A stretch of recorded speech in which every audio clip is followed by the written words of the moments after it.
Ok, je sais de sources sûres que vous avez tous déjà entendu parler du log, et qu'une partie d'entre vous est frileuse de l'utiliser, parfois parce qu'il y a un random d'internet qui vous a dit qu'il fallait pas. Et ben aujourd'hui c'est moi le random d'internet et je vous suggère de l'utiliser. Et pour vous aider, je vais vous expliquer comment le convertir facilement sur DaVinci Resolve et sur Premiere Pro. Et si vous utilisez Final Cut Pro, sachez qu'à mes yeux vous n'existez même pas. Non, je rigole, c'est juste que je l'utilise pas. Mais je vais vous expliquer aussi les cas où je ne filmerai pas en log. Alors, qu'est-ce que le log pour les plus novices? Le log, c'est un profil de couleur qui a été inventé pour optimiser la plage dynamique d'un appareil. Un peu plus techniquement, pour ceux que ça intéresse, c'est la courbe de transfert, donc la fonction là que vous voyez, qui est logarithmique. Et en fait, ça va représenter la manière dont l'image passe du noir au blanc.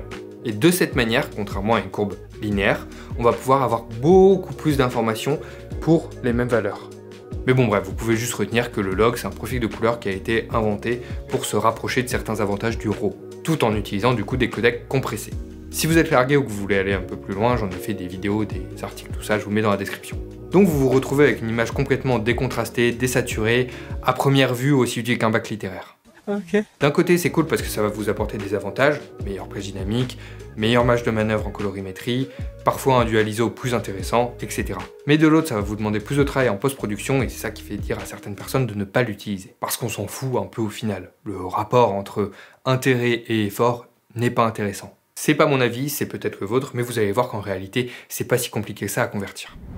Je vais vous montrer ça d'abord sur DaVinci, mais si c'est pas la partie qui vous intéresse, vous avez le chapitrage de la vidéo, vous pouvez skipper cette partie-là. On a notre vidéo, c'est pour un clip de musique d'un groupe basque, c'est du S-Log3, donc c'est un des logs des caméras Sony, tout comme Canon a le C-Log, DJI a le D-Log, etc. C'est plat, c'est moche, on dirait que ça a été enregistré à travers les yeux d'un fonctionnaire de 40 ans en région parisienne qui attend son RER, hyper spécifique comme comparaison. On est dans l'onglet colorimétrie, on va dans les effets, on prend l'effet Color Space Transform qu'on met sur un node. On choisit les réglages de la caméra, donc ici c'est du Sony S-Gamut 3 Ciné et du S-Log3. Évidemment, si vous c'est autre chose, vous mettez autre chose, on n'est pas débile. Et on va dire à DaVinci de passer ça en Rec 709 et Gamma 2.2.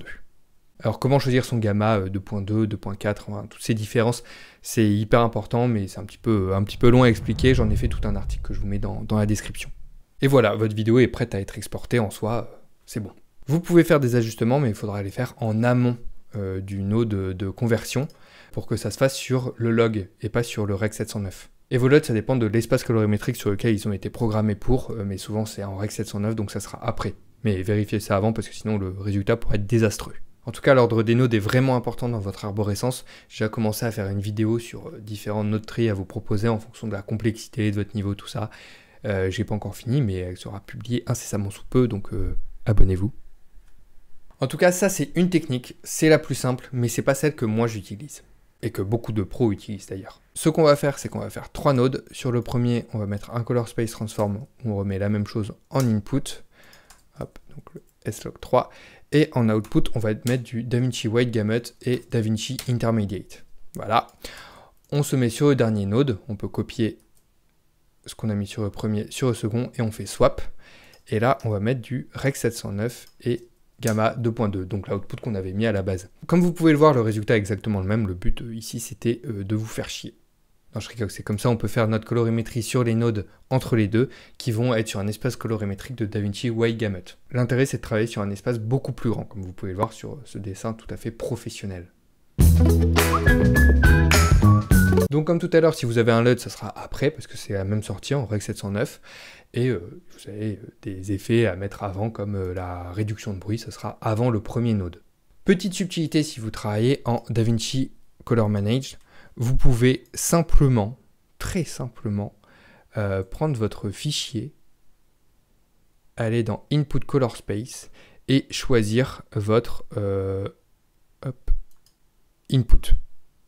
Encore une fois, c'est le même, mais par contre, si vous faites ça, vous n'avez pas travaillé en DaVinci Wide Gamut. Mais c'est le truc le plus rapide si vous voulez tout convertir, vous avez juste à tout sélectionner, faire clic droit et c'est bon. Tout est converti. Alors maintenant pour les délus qui pensent encore que Premiere Pro est viable pour faire de la colo, je vais vous aider quand même.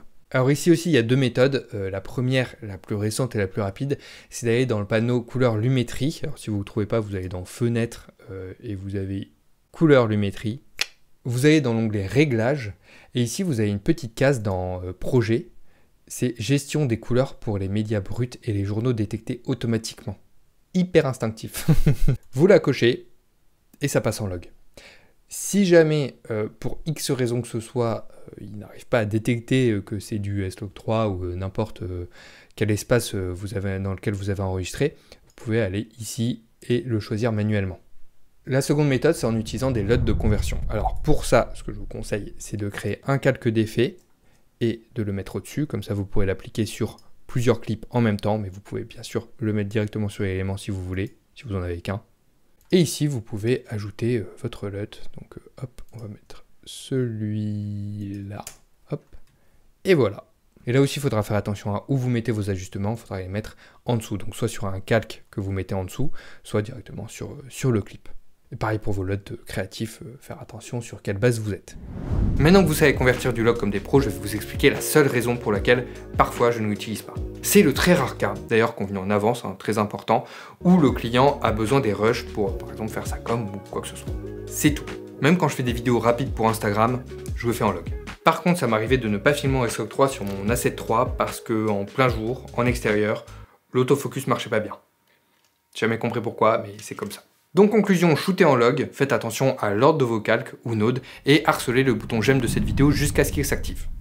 Ce qui normalement devrait arriver dès la première tentative. Abonnez-vous et surtout, bon tournage.